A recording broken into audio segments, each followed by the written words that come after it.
Alright, hey everybody, how are y'all doing on this wonderful day? I hope everybody's having a good Friday.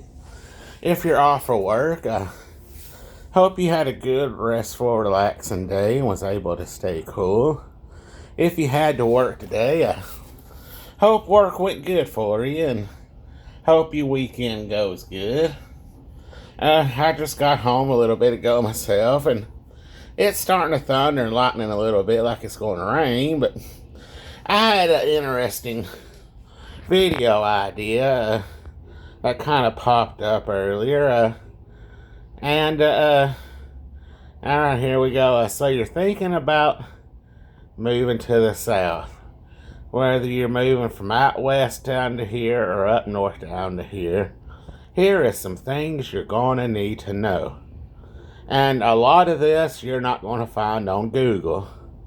A lot of this will come from the people you meet and just experiences in general. First off, the weather here is nothing like you've experienced before. In the spring and summer, it gets hot. Then you add the humidity into it. If you're not careful, you will end up in the hospital with a heat stroke. And don't be afraid to drink some water or go take a sit in the shade or something. And if the heat's not trying to kill you, the storms we get in will do their best to finish you off. Because any storm that comes through it's not unusual to have winds between 40 and 60 miles an hour and some pretty rough lightning to go with it. And it wouldn't be a surprise if a tornado showed up. And because the tornado season does not end. I'm like up north, you got your snow season, or out west. It was basically places that get a lot of snow. Fall and winter. Alright, you got to deal with it then, and then you got spring and summer. And then you have that time to enjoy not worrying about snow. Well, down here in the south, tornado season and severe weather season is year round. I kid you not. There was one day back in December of 2021, January of 2022.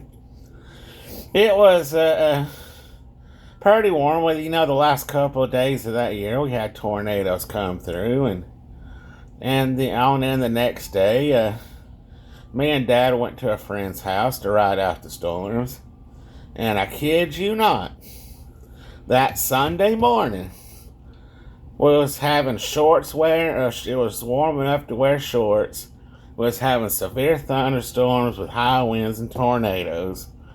And by 1 o'clock that evening was having snow. That's just something you're going to have to deal with here. Now, down here, we don't get a lot of snow. So for you snow lovers, you're going to be disappointed. Because once you get about, I'd say from about halfway down Tennessee, all the way to the Gulf Coast, from, I would say, Mississippi all the way to Florida, maybe the Florida at least.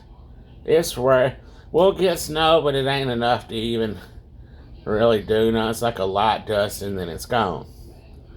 So, if you love snow, the south is not the place to be. But like I say, the following winter, it's usually not that bad cold.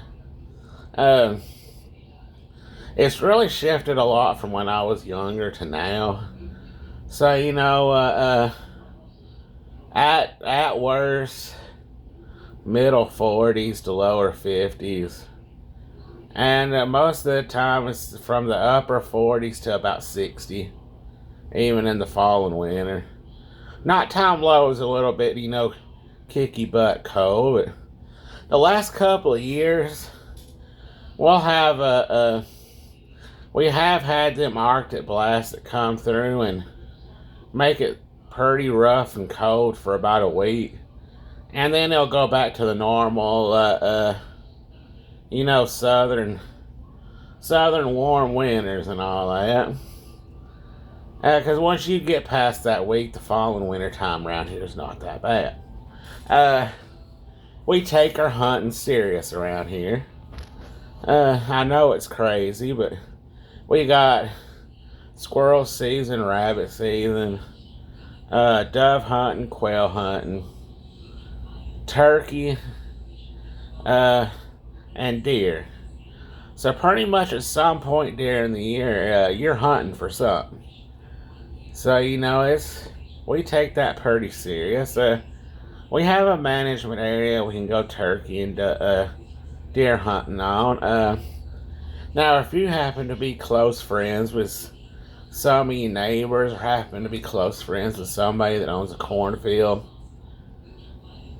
some of them won't mind you hunting as long as you clean up behind yourself and don't trash up the field or destroy it and all that, because they're going to have to use it when planting season comes around, and it cuts into their time having to clean up a mess somebody left behind. So if you're able to hunt on there, be respectful, keep it clean, don't destroy nothing, don't shoot toward houses. It's an unwritten rule down here in the South. Don't, especially when you're dove hunting, don't shoot toward houses. If the dove is flying close to the ground, you don't shoot at all, which is a given. And don't shoot toward the road, because you may have people driving by. But yeah, we take our hunting serious down here.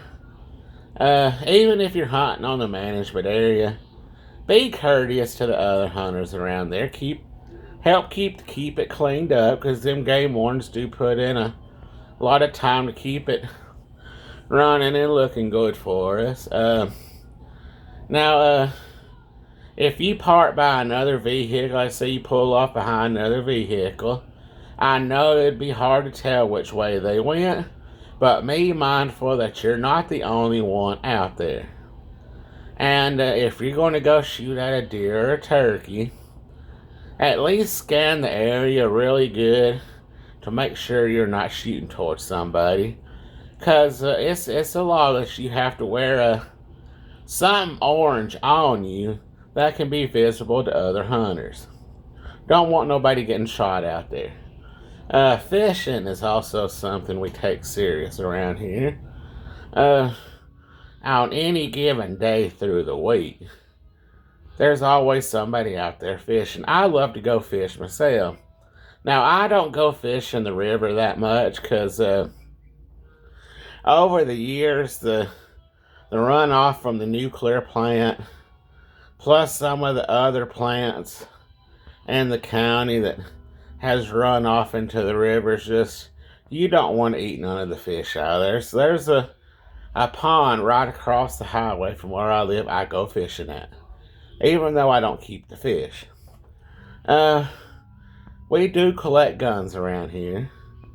Most people you'll find around here has like a 30-06, a 30-30, a 12 gauge, a 20 gauge, which you can use all those for hunting. And that's some of the more popular rifles people use to take with them to go hunting, or even to collect. I got a 30-30 and a 12 gauge myself. As far as handguns go, the Taurus is real popular around here, and the 22 6-shooter is real popular.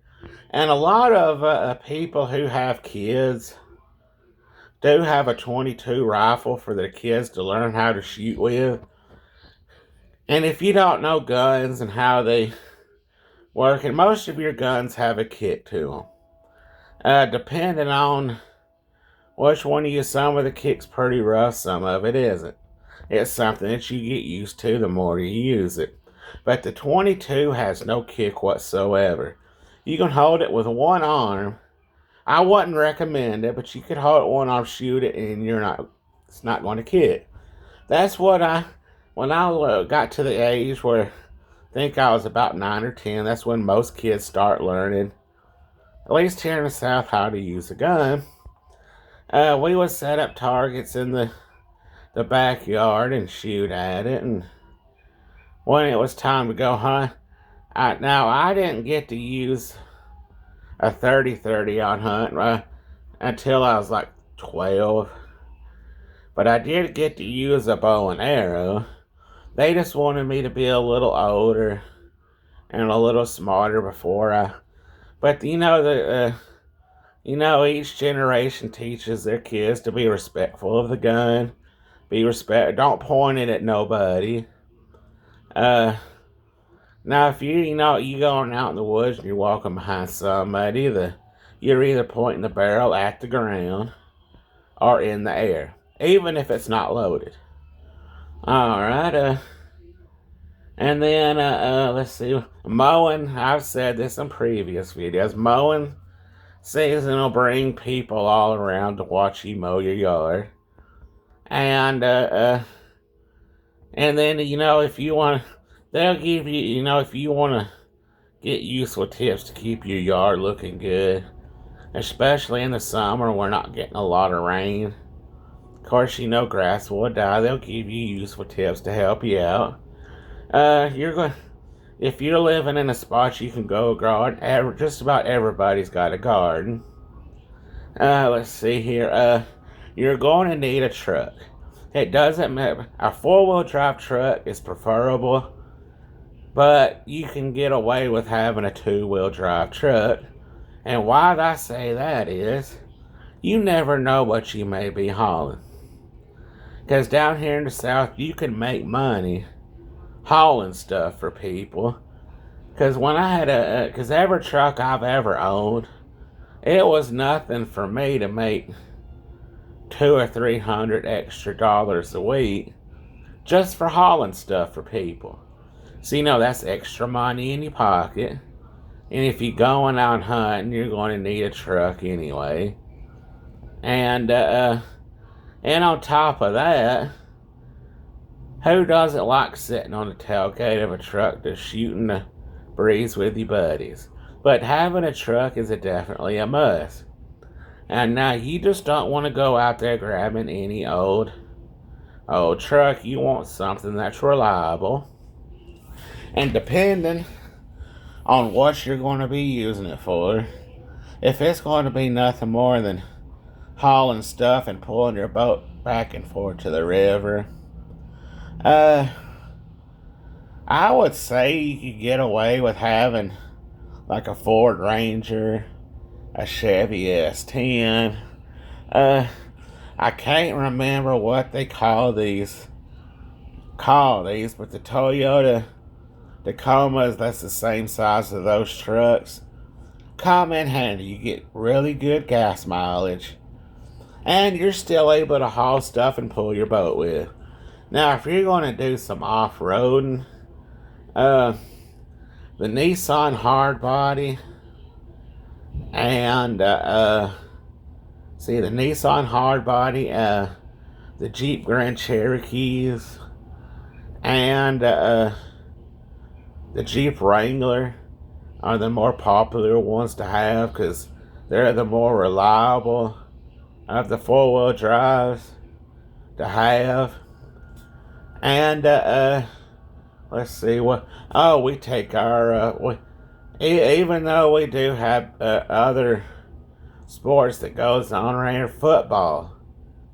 We take our football very serious around here. I've seen people get in fights, go to jail, get shot, all over a football game. And depending on which state here in the South you live in, you'll have a couple teams to choose from. Let's say you're moving to Alabama. You got Alabama and Auburn. And you'll have a few people sprinkled in that are Tennessee fans. And there's a few fans sprinkled in that are Florida Gator fans like myself. And but the Alabama and Auburn fans are the worst. They're thin-skinned and will always be willing to fight over something stupid. Also, another thing you'll need to learn is that we respect our elders down here. If you're caught disrespecting an elder, bad arguing with them, just talking down to them and everything, that's a good way to get your butt whooped around here. It doesn't even matter if the people that are kicking you butt or know the people you yelling at or not. That's a good way to catch a butt whooping. Let's see here. We're not afraid to whip our kids. We don't use belts. We don't use our hands. We get a hickory switch. Because your kid will remember that in a heartbeat. Uh, let's see here. Now, a lawnmower and a weed eater's a must. Because, like I say, we take our lawn mowing serious around here. When it comes to... Now, if you're one of those that, try to watch you weight and don't really want to gain a lot of weight, or trying to keep yourself from having high blood pressure and diabetes, you're moving to the wrong part of the country. Because down here, we love to, it's either grilled or fried down here. And, needless to say, it won't take long for you to gain some weight. Because that's all we know is either frying it or grilling it. And it's not impossible to lose some weight, but when you catch a whip of something being fried or grilled, you'll almost push everybody out of the way just to get to it. And, then we have some uncharacteristic things we do eat down here. Frog legs. Now I'm sure even up north and out west, squirrel and rabbits is eaten. Or even doves or quail, so that's not unusual. We don't eat snakes, but we do eat turtles. I've had a turtle a couple times. It's pretty good. Now if you're down toward the Gulf Coast, you'll get more of the sea creatures you eat on, or even alligators and crocodiles. Now, I've never eaten either one of those, but I heard it's pretty good. I even heard a shark's pretty good. Down here in the South, even if the person doesn't know you, everybody's willing to lend you a helping hand. And don't be surprised if they don't take money for helping you out. They're doing it out of the goodness of their heart. And it's an unwritten rule. If somebody helps you out, you pass it along. The only payment that's being really asked is if you see somebody else in need and you're able to help, you pass it forward. That's the only payment they ask for is you pass it forward. Because like I say, everybody around here helps each other out. Because I know the South has gotten a bad rep and everything, but once you move down here and really get to know everybody, it's not that bad. We're not these backwood inbred idiots that a lot of people who's never been to the South like to talk about.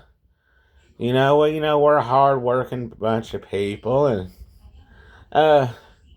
another thing is, even if you're the part of the group of people who don't go to church, and you don't believe in God, or you don't believe in God, or you believe in God but don't go to church, or you believe there's a higher power out there but you don't know what it is, you respect the church. You're respectful of the churches, and you're respectful of the people who go to church. Because everybody down here, we don't beat each other over the head for the way we believe.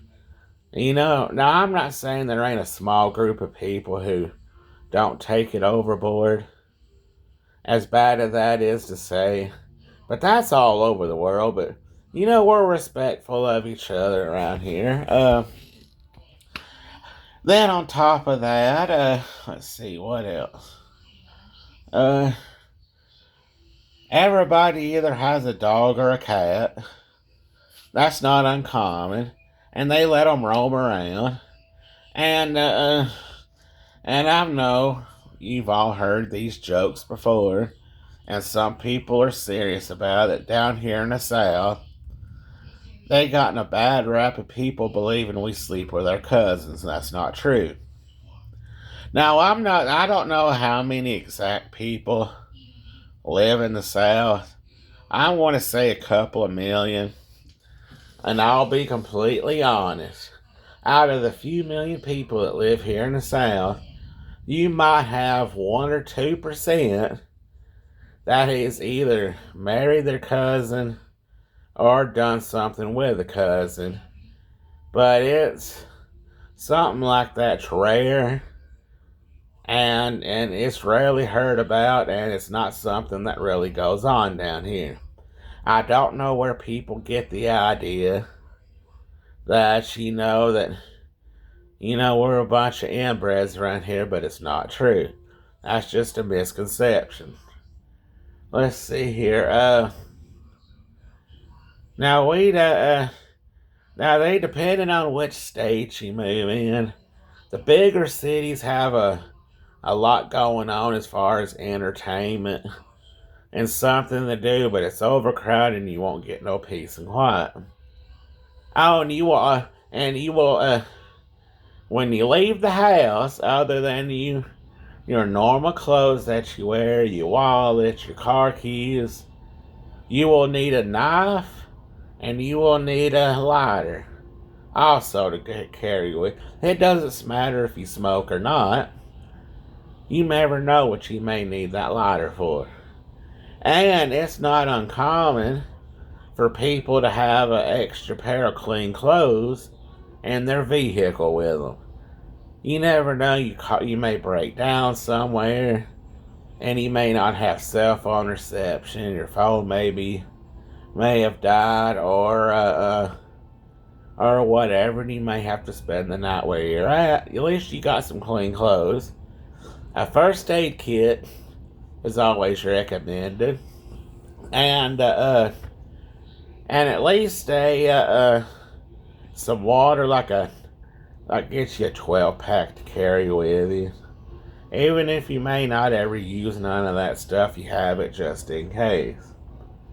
Let's see here. There's all kinds of types of good food to choose from down here. So you'll never run out of, stuff to try. It wouldn't hurt to have a basement or a tornado shelter, or at least to know where the closest one is at in case of bad weather. If you happen to move to a small town, don't be shocked, because everybody here knows everybody and there's no secrets. I kid. Because I live in a town of 900 people. In fact, there's about 6 or 7 little towns around me that has between 600 and 900 people living in them, and there's no secrets. Everybody knows everything that's going on. Even if you go to the more popular places like Scottsboro, Rainsville, Fort Payne, that's about the only really 3 highly populated areas we have around here. Now those places right there, secrets do get around, but not as quick as your smaller towns.